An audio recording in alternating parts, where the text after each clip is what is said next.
Never in the history of Kenya has the opposition and the government come together like this initiative of building bridges to fight the main enemies of development in this country: corruption, tribalism, and the election irregularities that result in perpetual fights and deaths of people after every election.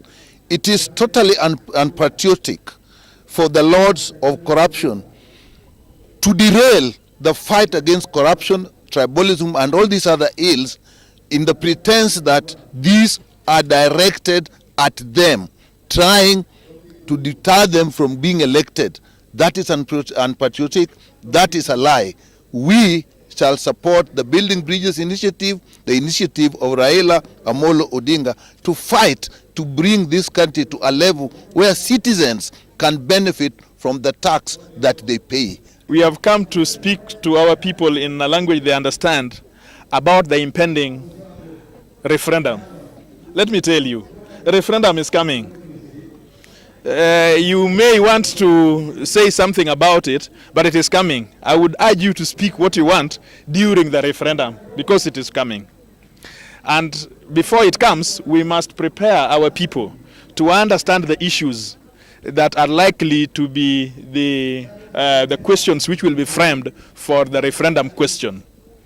Now, of course, the BBI are harnessing this, and they will give us the product. But even when the BBI will give us that product, wananchi have a say in what, therefore, they want this the country to go like.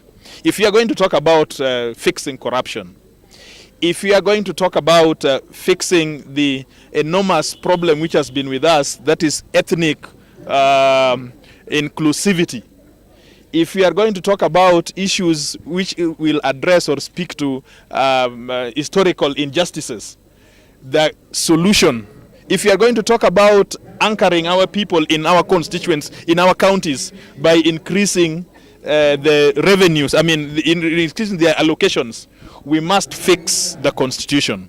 And so you see, we have a deliberate move. And I want to tell the doubting Thomases that we have the numbers. Yes, we have the numbers to change the constitution. Those of us who are supporting Uhuru Kenyatta and who are supporting Raila Odinga in the quest for referendum, we have the numbers to achieve what we have set out. And so, never be mistaken. But we must carry the wananchi, even as we speak about some of these issues. And so you need to put that in context when you talk to the nation. And you members of the press, you will really help us by contextualizing these issues. This is not just a happenstance. We have not just come here so that we raise funds for something. We have come deliberately to speak to wananchi and get their feelings on what referendum will be like. I think that the Building the Bridges initiative team needs to fast track their work, because time is really running out.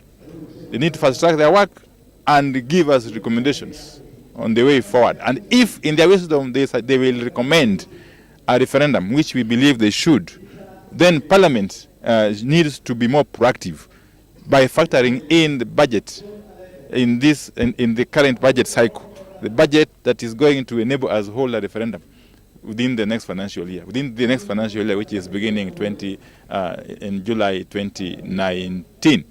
The issue of referendum that is yet to come is inevitable. It is unstoppable. We must amend our laws, because the laws were not made for man, or rather man was not made for the laws, but the laws were made for us. So we are not going to hold on to laws that do not serve our interests. So anyone who is anti the referendum, or anyone who is anti amendments of our laws, will be confined in our history books. We must amend our constitution. The referendum must come.